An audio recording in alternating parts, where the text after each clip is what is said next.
The Whispering Shadow. In the heart of a forgotten forest stood a small, isolated village. It was a place shrouded in mystery, where fog clung to the trees like a living thing, and shadows stretched longer than the days. The villagers spoke in hushed tones about an ancient creature, the Whispering Shadow, a being that existed only in darkness. Some said it was once a man who had made a deal with the devil. Others believed it was something much older, a spirit that lived between worlds. But whatever it was, its presence was known by the whispers. The story of the Whispering Shadow was passed down through generations. They said it didn't have a physical body, just an all-encompassing darkness that would surround you when you least expected it. It would whisper your name, drawing you into the void, never to return. One stormy evening, a young woman named Elara made her way home from the market. She was no stranger to the forest, having walked its paths since childhood. But tonight was different. The wind howled through the trees, and the rain came in torrents, as if the sky itself were trying to drown the earth. Elara's lantern flickered weakly in the tempest, casting erratic shadows across the path. As she walked, a sudden chill swept over her, and the temperature seemed to drop. She paused, her breath visible in the cold air, and listened. There was something strange in the wind, a voice.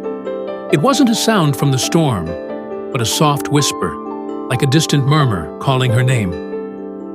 Elara! Elara! Her blood ran cold.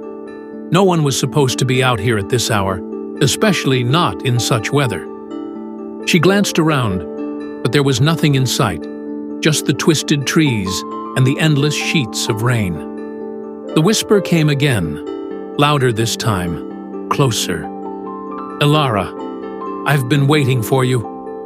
Fear gripped her chest, and her legs moved before she could stop them. She began walking faster, then running, her boots slapping against the wet earth. But with every step, the whisper followed, getting closer, more insistent. It was as if the very trees themselves were speaking her name, the wind carrying the sound through the thick fog that had settled around her. She dared not turn around. Every instinct told her to get to the village, to the safety of the lights, where the shadows couldn't reach. The village was just ahead. She could see the flickering lights of the homes, feel the warmth that would protect her from whatever was following. But as she reached the edge of the village, the wind grew silent. The lantern in her hand suddenly sputtered out, plunging her into complete darkness. Her breath caught in her throat as she stumbled, trying to find her footing. The whisper was louder now, right behind her, as if breathing into her ear. You can't escape me. She froze, her heart pounding in her chest. Something cold and unnatural brushed against her skin, like an invisible hand. Her body was paralyzed with fear, and the darkness around her seemed to grow, pressing in on her from all sides. When the villagers found her lantern the next morning, it was lying in the mud, its glass shattered, the flame long extinguished. But Elara was gone. No trace of her was ever found, not a footprint or a single thread from her cloak.